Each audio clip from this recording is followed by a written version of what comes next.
Asia কাপের জন্য ১৫ সদস্যের স্কোয়াড ঘোষণা করেছে ভারত। এই ১৫ সদস্যের দলে যারা আছেন তাদের দিয়েই তো বোঝা যায় যে আসলে স্কোয়াডটা কেমন হয়েছে, কিন্তু কখনো কখনো যারা নেই তাদের দিয়েও বোধহয় অনেকখানি বোঝানো যায়। ভারতের এই এশিয়া কাপের চূড়ান্ত স্কোয়াডে ওই রকম দুইটা নাম অন্তত পক্ষে রয়েছে যাদের না থাকাটাই প্রমাণ করে এই ভারতের দলটা কেমন হয়েছে।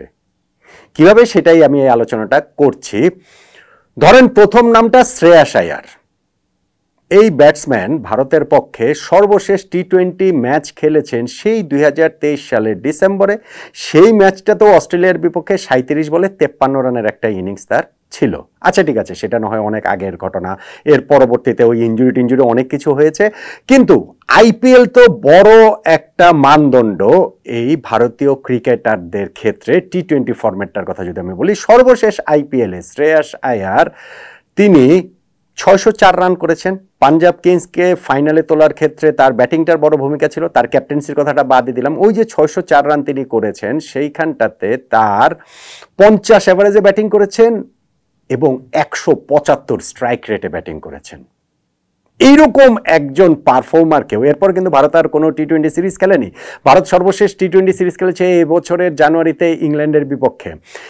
এরকম একজন পারফর্মার শ্রেয়াস আয়ারকে এশিয়া কাপের স্কোয়াডটাতে রাখা হলো না। ১৫ সদস্যের দলে তো নাই, বরং ৫ জনের যে এই রিজার্ভ বেঞ্চ সেই জায়গাটাতেও জায়গা হয়নি শ্রেয়াস আয়ারের।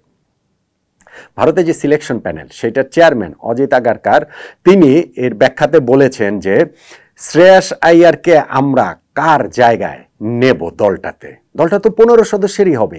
এইখানটাতে শ্রেয়াস আয়ারেরও কোনো ফল্ট নেই, এইখানটাতে আমাদেরও মানে ভারতের যে সিলেকশন প্যানেল তাদেরও কোনো ফল্ট নেই।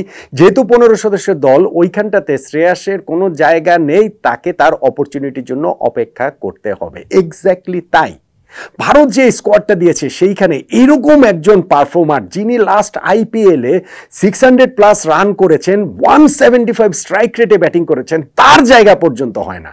তাহলে বুঝুন দলটা কেমন হয়েছে। আরেকজন যশস্বী জয়সওয়াল, তাকেও আসলে এই ১৫ সদস্যের দলে রাখা যায়নি, তাকে রিজার্ভে রেখেছেন সিলেকশন প্যানেল। রাখা যায়নি কেন সেইখানটাতে, এবং তার পারফরমেন্স কি সেটা আমরা জানি, জয়সওয়ালের কতটা ক্ষমতা এবং তিনি কিরকম পারফর্ম করেন সেটা আমরা জানি। আমি যদি আইপিএল এর কথাও বলি, সেই আইপিএলেও কিন্তু তিনি ৫৫৯ রান সর্বশেষবার তিনি করেছেন রাজস্থান রয়্যালসের হয়ে, এবং সেইখানটাতে ১৫৯ স্ট্রাইক রেটে তিনি ব্যাটিং করেছেন। কিন্তু তারপরেও সেইটা যথেষ্ট হয়নি ন্যাশনাল টিমে এশিয়া কাপের চূড়ান্ত স্কোয়াডে জায়গা করে নেয়ার জন্য। অজিত আগারকার এই অভিষেকের কথা না, এই যশস্বী জয়সওয়ালের প্রসঙ্গে বলতে গিয়ে বলেছেন যে অভিষেক শর্মা এবং জয়সওয়াল এই দুইজনের একজনকে আমাদের নিতে হতো। গত ১-১.৫ বছরে অভিষেক যেই পারফর্ম করেছেন, পাশাপাশি তিনি আবার কিছুটা বোলিংও পারেন, ক্যাপ্টেনের খাতে এই অপশনটাও থাকলো। ফলে আনফরচুনেটলি জয়সওয়ালকে ১৫ সদস্যের স্কোয়াডটাতে রাখা গেল না, তাকেও তার অপরচুনিটির জন্য ওয়েট করতে হবে। তাহলে দেখেন ভারতের এশিয়া কাপ স্কোয়াডে শ্রেয়াস আয়ার এবং যশস্বী জয়সওয়ালের মতো দুইজন ক্রিকেটারকে চূড়ান্ত স্কোয়াডে রাখা সম্ভব হয়নি। দলটায় তাহলে যারা আছেন সেই দলটা কত শক্তিশালী, কত ভীষণ রকম শক্তিশালী, সহজেই সেটা বোঝা যায়। দলটার দিকে এবার যদি আমরা তাকাই, সেইখানটাতে বড় একটা ইনক্লুশন শুভমান গিল। শুভমান গিল শুধু টি-20 ফরম্যাটেই আসেননি, তিনি এইখানটাতে ভাইস ক্যাপ্টেন হিসেবে ফিরেছেন। গত বছর তিনি শ্রীলঙ্কার সঙ্গে সিরিজে বোধহয় লাস্ট খেলেছিলেন টি-20 ফরম্যাটে, এবং এরপরে এই ফরম্যাটে তিনি সুযোগ পাচ্ছিলেন না বলতে যে মূলত টেস্টেই তাকে বেশি খেলানো হচ্ছিল। ওয়ানডেতেও যে চ্যাম্পিয়ন্স ট্রফি পর্যন্ত হচ্ছে গিয়ে ওই জায়গাটাতেও খুব গুরুত্বপূর্ণ রোল প্লে করেছেন, এবং ওইটাই যে তার টি-20 সেটআপে না থাকা গত ১ বছরে সেইটার মূল কারণ, তাও আসলে ওইখানটাতে সিলেকশন প্যানেল থেকে অজিত আগারকার সেই জিনিসটাও বলেছেন। শুভমান গিল, ইনফ্যাক্ট ক্যাপ্টেন সূর্যকুমার যাদব সেটাও বলেছেন যে আমরা নতুন একটা সাইকেল গত বছর শ্রীলঙ্কার বিপক্ষে সিরিজ দিয়ে শুরু করেছিলাম, এবং তারপরে যেহেতু এই চ্যাম্পিয়ন্স ট্রফি লিড করার ক্ষেত্রে, মানে চ্যাম্পিয়ন্স ট্রফিতে যাওয়ার ক্ষেত্রে এবং পাশাপাশি টেস্ট সিরিজের যে পারফরমেন্স, ওই জায়গাটাতেই আসলে বেশি শুভমান গিলকে রাখা হয়েছিল। এবং অজিত আগারকারও বলেছেন যে শুভমান গিল ইংল্যান্ডের বিপক্ষে এই যে কিছুদিন আগে যে শেষ হলো অ্যান্ডারসন টেন্ডুলকার টেস্ট সিরিজটাতে কি অসাধারণ পারফর্ম তিনি করেছেন। ক্যাপ্টেন হিসেবে তার উপরে যে বাড়তি একটা প্রেশার হওয়ার কথা ছিল সেগুলোকে কোনো রকম কোনো পাত্তা না দিয়ে আজিত আগারকার বলছেন যে সকল এক্সপেকটেশন, তাদের এক্সপেকটেশন ছাড়িয়ে যাওয়া পারফরমেন্স এখানে শুভমান গিল করেছেন, ফলে টি-20 ফরম্যাটে তাকে আবার ফিরিয়ে আনা হয়েছে। সূর্যকুমার যাদবের কথা হচ্ছে তিনি তো আসলে ছিলেনই, অন্যান্য দুটো ফরম্যাটে মনোযোগ দেওয়ার জন্য তাকে টি-20 ফরম্যাটে এতদিন এই সময়টাতে আসলে নেওয়া হয়নি।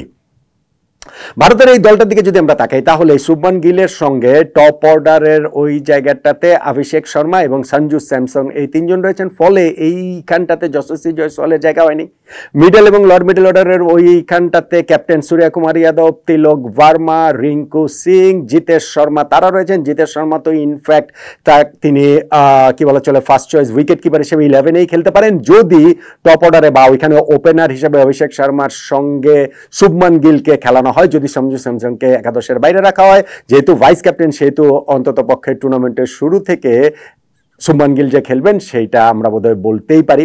এই ব্যাটিং লাইনআপের পাশাপাশি আপনার ইন্ডিয়ার এই 15 সদস্যের স্কোয়াডটাতে অলরাউন্ডার হিসাবে অক্ষর প্যাটেল, হার্দিক পান্ডিয়া এবং শিবম দুবে রয়েছেন। অক্ষর প্যাটেল কিন্তু ভাইস ক্যাপ্টেন ছিলেন, তাকেই ভাইস ক্যাপ্টেন্সিতে রিপ্লেস করেছেন শুভমান গিল।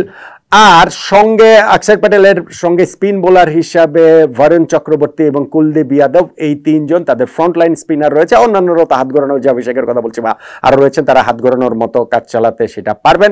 আর পেস বোলিংয়ে জাসপ্রীত বুমরা, হর্ষদীপ সিং এবং হর্ষিত রানার রয়েছেন, তিনজন হচ্ছে গিয়ে একেবারে প্রমিনেন্ট পেসার। সঙ্গে এইখানটাতে অলরাউন্ডার হিসাবে ওই হার্দিক পান্ডিয়া এবং শিবম দুবে রয়েছেন। তাহলে দেখেন এই দলটার ব্যাটসম্যান বলেন, বোলার বলেন, টপ মিডল অর্ডার ব্যাটিং বলেন, মিডল লোয়ার অর্ডার ব্যাটিং বলেন, বিকল্পের জায়গাটাতে বলেন, উইকেট কিপিং এর অপশন বলেন, স্পিন অপশন বলেন, অলরাউন্ডার অপশন বলেন, পেস বোলিং অপশন বলেন, কোন জায়গাটাতে আসলে ঘাটতি রয়েছে? মানে কোন জায়গাটাতে সত্যিকার অর্থে আপনি কাগজে কলমে ঘাটতি খুঁজে পাবেন না। শ্রেয়াস আয়ার এবং যশস্বী জয়সওয়ালের মতো দুইজন ক্রিকেটারকে স্কোয়াডে রাখতে না পারাতে বোঝা যায় যে ভারতের এই টিমটা কত কত শক্তিশালী। ফলে এই এশিয়া কাপ শুরু হওয়ার আগেই এই ঘোষণাটা বোধহয় দিয়ে দেওয়া যায় যে টুর্নামেন্টের টপ ফেভারিট, হট ফেভারিট এই এশিয়া কাপ জয়ের জন্য এইবার এই ভারতই তাদের স্কোয়াড দেখে, স্কোয়াডে যে 15 জন আছে সেই 15 জনকে দেখে, এবং যেই দুইজনের কথা আমি পার্টিকুলারলি বললাম যে যারা নেই, তাদের নামগুলো দেখেও বোধহয় ভারত এশিয়া কাপে শিরোপা জয়ের জন্য টপ ফেভারিট, হট ফেভারিট, এটার সঙ্গে বোধহয় সবাই একমতই হবেন নাকি?